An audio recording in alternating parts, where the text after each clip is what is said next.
Hello everyone, welcome to my channel Bioskill Circle, and today I'll discuss phenylketonuria in detail.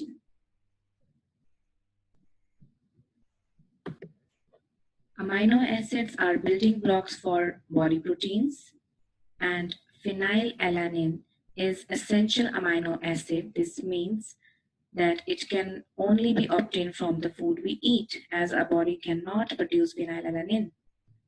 Normally, phenylalanine is converted into tyrosine by phenylalanine hydroxylase enzyme, and lack of this enzyme blocks the transformation of phenylalanine into tyrosine. This causes a condition called phenylketonuria. Okay.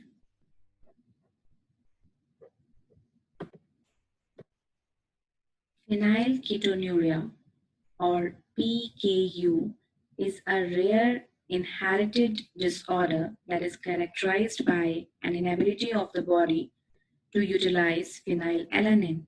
This causes phenylalanine to build up in the body. Phenylketonuria was discovered by Dr. A. Furling in 1934, and it is also called Furling's disease. The reason for this disease is that phenylalanine hydroxylase is either completely or nearly completely deficient.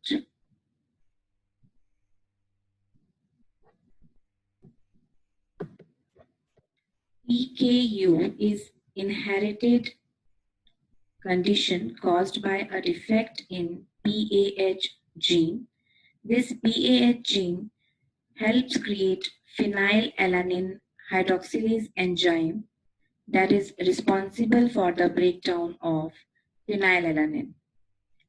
PKU is an autosomal recessive metabolic genetic disorder.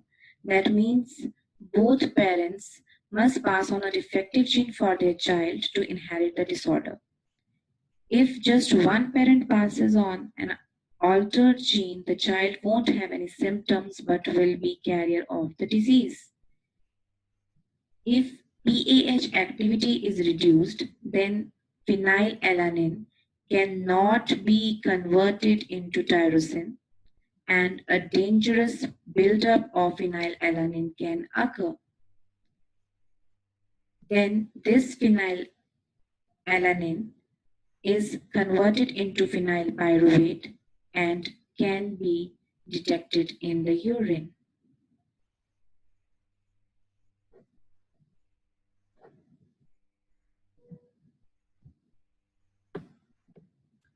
Now, let's try to understand the cause of phenylketonuria. It is caused by a mutation in a gene, and this gene is located on chromosome number 12. The gene is called PAH gene. This gene contains information of pH enzyme, also known as phenylalanine hydroxylase enzyme. So this is PAH gene on chromosome number 12. Normally, phenylalanine hydroxylase is produced in liver, where it converts phenylalanine into tyrosine. So this is PAH gene, and this gene is responsible for the formation of phenylalanine hydroxylase enzyme.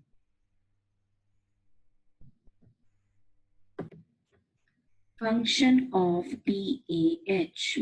This can be easily understood with the help of this reaction. In this reaction, phenylalanine is converted into tyrosine with the help of PAH enzyme, and this enzyme helps the transformation of this phenylalanine into tyrosine. So this enzyme, that is phenylalanine hydroxylase, catalyzes the hydroxylation of aromatic side chain of phenylalanine and generates tyrosine. So there is OH group that is added here, and you can see that phenylalanine is converted into tyrosine. Let us try to understand PKU pathway. We know that amino acids are the basic building blocks that make up protein. After they are eaten, proteins are broken down into individual amino acids. One of these amino acids is phenylalanine. Phenylalanine is essential amino acid and it is necessary for life, but our body cannot make it. So phenylalanine must be acquired through a diet. Normally, once phenylalanine enters the body, it is converted into tyrosine with the help of phenylalanine hydroxylase enzyme. But people with PKU have defective PAH enzyme. So toxic levels of phenylalanine builds up in their bodies.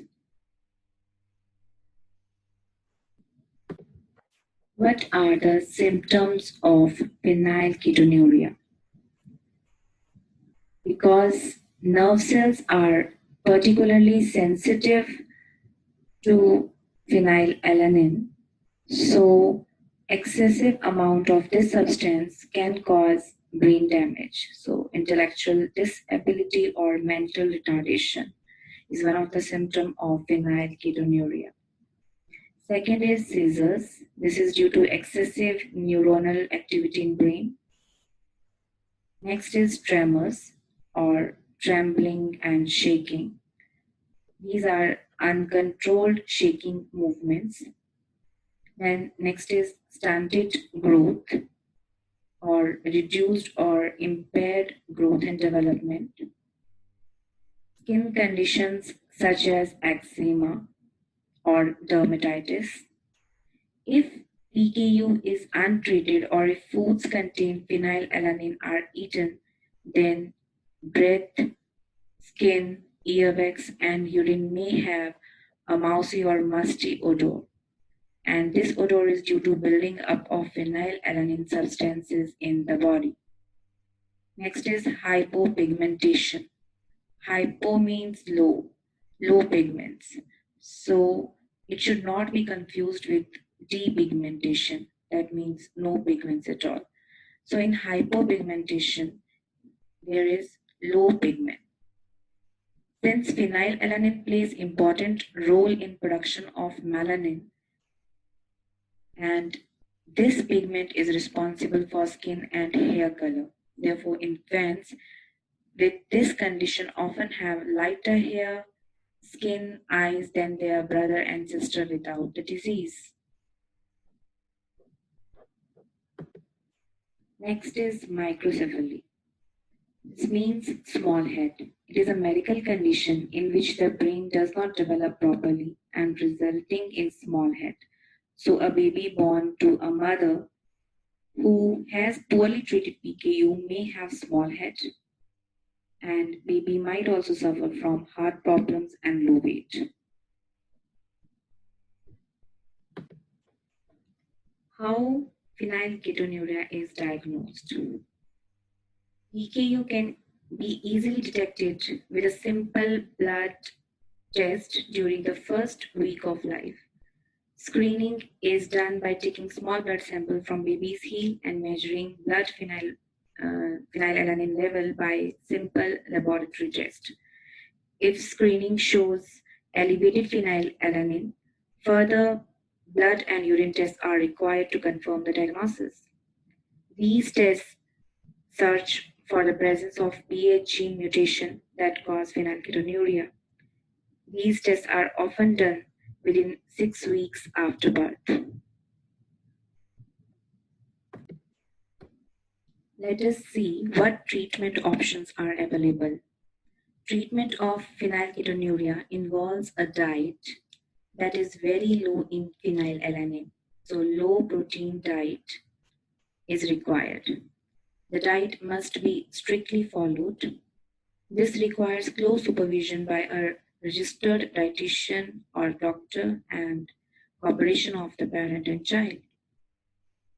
Those who continue the diet into adulthood have better physical and mental health than those who don't stay on it. Next is PKU formula. PKU formula contains all the amino acids that body needs except for phenylalanine. People with PKU will have to follow these dietary restrictions and consume PKU formula throughout their lives to manage their symptoms.